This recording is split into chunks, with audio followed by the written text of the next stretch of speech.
Hey folks, Chris here with Big Cat Ranch. I want to start giving you some insight into how we got where we are today with Big Cat Ranch.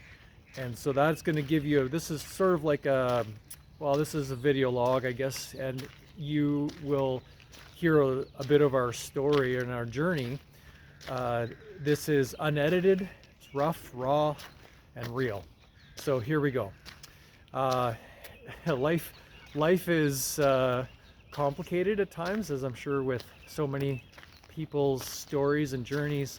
It's not always easy, and this is particularly my journey to where we're at today. A brief history, and then kind of what we're heading towards. So my background is relatively colorful, let's say multi-dimensional. Career-wise, I've worked in the forest industry, family business, sawmill, forestry, worked in the bush for many years. Have also been a stint in ministry, so we worked in a church and have served overseas in a certain capacity for a period of our life, and started lots of social enterprises, nonprofits, just lots of different things in my background. So that's just a Cole's Note version of what I have done. And then after lots of different things going on in our life, we landed up buying and living in a house not too far from where we are right now, and that was in a subdevelopment area, neighbors close by, things like that.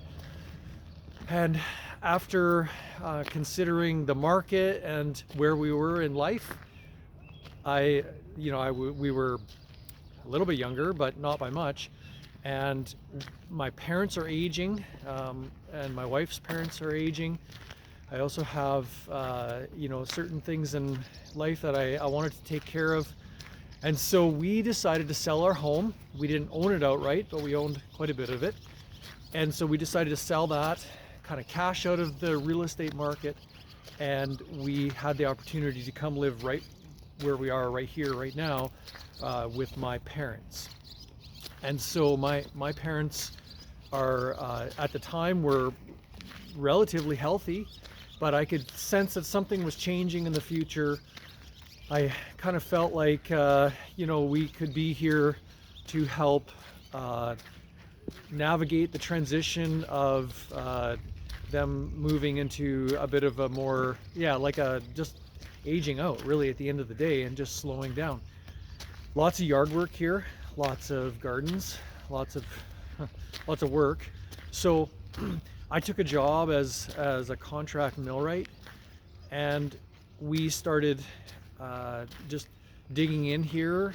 This has got a few acres to it, and got into a bit of a routine. And then, as I sort of expected, last year in November, my dad passed away, and I wish I could, maybe in some future form, I'll give a bit more of an idea of what his life looked like. But great, for the record, great people. My parents are excellent. Were excellent parents, are excellent parents. So I'm gonna show you here. It's fairly emotional for me. I've said I'm gonna sort of talk about this a little bit. So my dad passed away right here and behind that forklift, and he was a man to he was a hardworking guy. He was one who wasn't going to sit and just let life kind of fade away. He wanted to, let's say, die in the saddle. That was the type of person he was. And so he passed away piling lumber and pulling nails and doing things that he just loved doing. And as hard as that was and is, life obviously carries on, and working through my grief and loss, we did a lot together. So just to back up a little bit and just to go back into the focus here of Big Cat Ranch. So when we sold our property, our house really, it wasn't much of a property, but anyways, we sold that and we decided at that time we were going to buy some off-grid land. And so we looked around our area. We did eventually find something that we liked. Jane and I hiked in the winter, in February. It was snowshoe weather, and so we hiked in. It's about 3 hours from where we are here, and so we bought 160 acres off-grid land. It's a hillside, it's a mountain, and over sort of the next little while we just kind of explored it. It's actually an abandoned, it could be considered an abandoned mansion property. There's a 30 by 50 foundation, like a good concrete foundation there, that is very usable. And so it was half built, and so it was a derelict building. My mom and dad did so much work to pull that apart and clean it all up. And so that's the property in a nutshell. The name Big Cat Ranch came because our friends had three big dogs, and they called themselves Big Dog Ranch, and we love the name. And so our friend just one day coined the phrase, well, you guys have Big Cat Ranch because we have all these cats. And I'm gonna show you here just quickly because they're kind of following me around. So that's Big Fluffy Vespin. He's our oldest cat, and he's about nine years old now, and he's a rescue. We got him from a local rescue here. I'm just looking, oh, there comes a little female. That's Chloe. We got her next. She's adorable, and considered her his little sister, and she's a love. And I'll show you kind of right here. This is the barn cat that I talk about. His name is Buddy, and he came from over there behind in the barns on the other side of the property. So that's three. I'm looking for the fourth one because we have four. Kuda was the third cat we got. Sorry, they're out of order here, but I just don't see them all standing. Cats have minds of their own. Kuda has a unique story. Well, just let me back up for a second. I said this is going to be unedited, so this is rough, raw, real.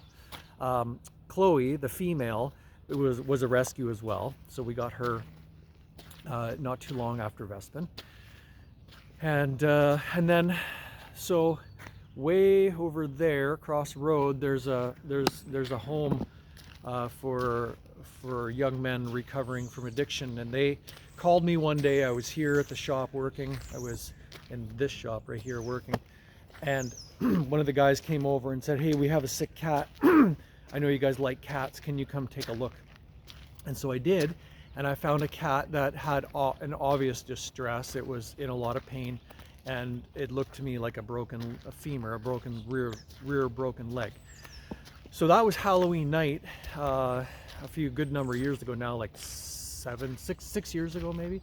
So I scooped him up, and we ran to an emergency vet, and that was like such a last minute thing that they were even open. It was crazy. And so we got him in, had the assessment done, and everything else was healthy, just a broken leg, or not just, but crazy that he was actually handling the pain fairly well. And so we bundled him up, we took him home. We had to pick a name literally as we were rushing to the vet. So we were like, they're gonna ask us what his name is. So I'm into cars, so I just said, Kuda. I had a Hemi Kuda on my mind, so I'm like, let's call him Kuda. So he became Kuda. Honestly, we didn't think, we had 2 cats at the time. We didn't think we could handle 3. We were like, 3 cats is a lot. And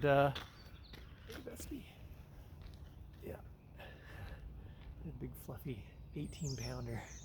So 3 cats was a lot. It was too much for me. So we actually thought about trying to adopt Kuda out. We were part of a rescue at the time, and it didn't work. Honestly, it just, animals choose their owners, and that cat literally chose my wife as his human. So we just decided to he was going to be ours. He chose us. We couldn't let him go.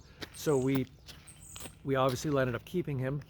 He's a little bit he's a bit of a nervous animal. He doesn't like to yeah, he's shy. Let's say he's shy. So outside especially, he sticks to the, you know, he'll be underneath a trailer or something like that. He doesn't like to be you know, too exposed. And even inside, he's a little bit nervous sometimes of new people coming in. But anyways, he's a love. He cuddles like crazy, and with Jane mostly. And so that's the third one. And then I mentioned the barn cat already, which is Buddy. He's walking around the yard here. He's often hard to see, so he's right there. And he came to us. So what we did when we sold our house is we parked. There you see a travel trailer right there. That wasn't the one, but we parked a travel trailer virtually in this area, and we lived in that for a while. And all of a sudden this cat started coming around all the time. In fact, he was around the shop with me quite often as I was working here. I would see him here all the time, and he was walking around my feet while I was cutting and doing metal work and stuff, and I wasn't super impressed by that, so I would often just shoo him away, but he was so friendly. And then one day he just came straight into our RV and kind of never left. He just decided, he had never played with toys, he had never had any, you know, food out of a bowl probably, and so he was all of a sudden, you know, he just thought, oh wow, this is a whole new lease on life, right? All of a sudden he had meals provided for him. So he was super happy. He moved in and he just became part of our family. So now we have 4. And so anyways, all that to say is, our friend said, you guys have Big Cat Ranch, why don't you just like, and she even, like this logo here, this hat or whatever you can see is Big Cat Ranch. She started that. So even before we bought the property, can't remember if we owned the property when that happened or not. But anyways, it was all close together. And then as Jane and I started hiking on that property, when we snowshoed in the first time, we saw clearly that there were, I've lived outdoor, or been outdoors a lot. I've done a lot of you know, working in the bush, and so you know, I do have a pretty good sense of tracking animals and things. And so I saw, you know, these big kitty footprints, right? And so we knew there were large cats on the property in the area. And then we kind of just, you know, it just kind of merged together. We were like, well, what are we going to call our ranch or our property, our mountainside? And Big Cat Ranch just fit. So it kind of became, you know, that became the focus of the name, was, you know, that area.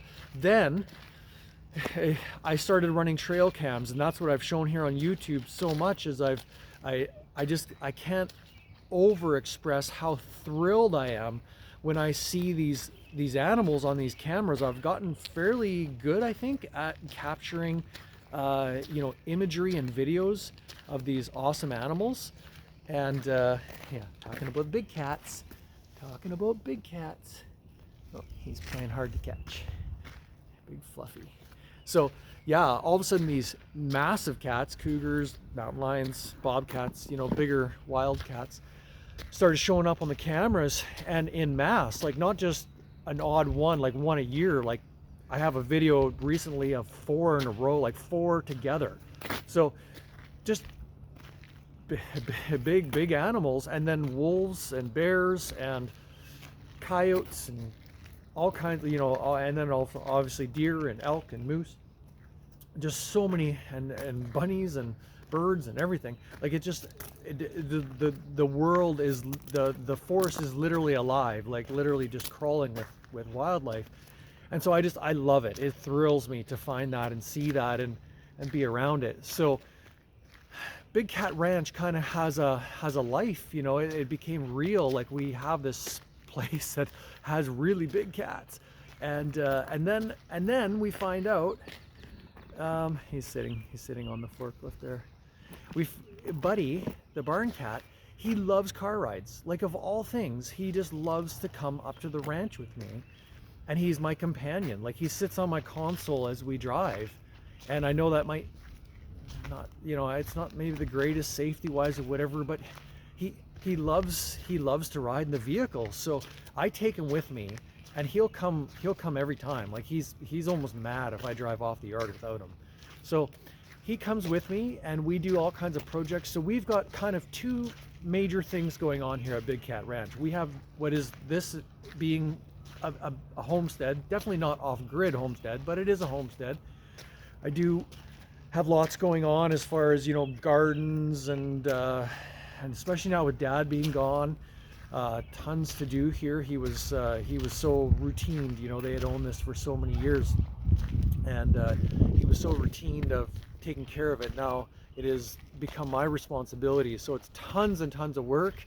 I am up for the task, but it is busy. I still work a full-time job. I'm trying to YouTube and share our life here with people, take care of this property, and then on top of that, you know, 160 acres up country to take care of is just is a lot. We're doing so many projects up there too, so it's a load. I want to share that journey and that you know, the adventure, I guess you could call it. It is quite the ride, and I want to share that on YouTube with an audience and learn together.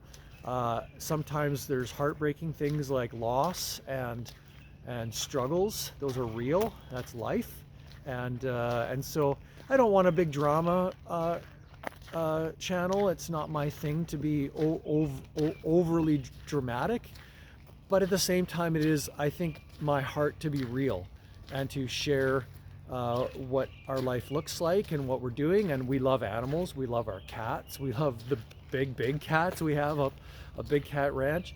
I did consider doing 2 YouTube channels. At this point, I don't have the energy for that. You know, Big Cat Ranch, Little Cat Ranch kind of a thing. Maybe in the future we'll branch off and do something different like that. But for now, just Big Cat Ranch. We're gonna show our life. We're gonna do our thing. We're gonna be real. I'll try to make videos that are, you know, engaging, entertaining, sometimes educational, and just show what we do around here to keep things going, just to keep running, keep going. Oh, running, yeah, we run. My wife and I love trail running. We get out and adventure and do 10, 15 Ks out in the forest. You know, I just want to show our life in general, and just share it with people and hear other people's stories. So that's our heart. I know this has gone on fairly long. I did promise you it was unedited, it was raw, and it was going to be real. And so I just wanted to be just you know, just to give you just kind of a background, sort of current state of where we're at and what we're doing and what to expect in the future. So thanks for watching. If you've stuck around this long, I know you're a faithful friend or follower at this point. So welcome if you're new to our life. And I just I want to encourage you to keep your head up, and let's share the journey together a bit. So anyways, please like and subscribe, and thanks for watching. Have yourself a great day, and we'll talk to you very, very soon. Thanks.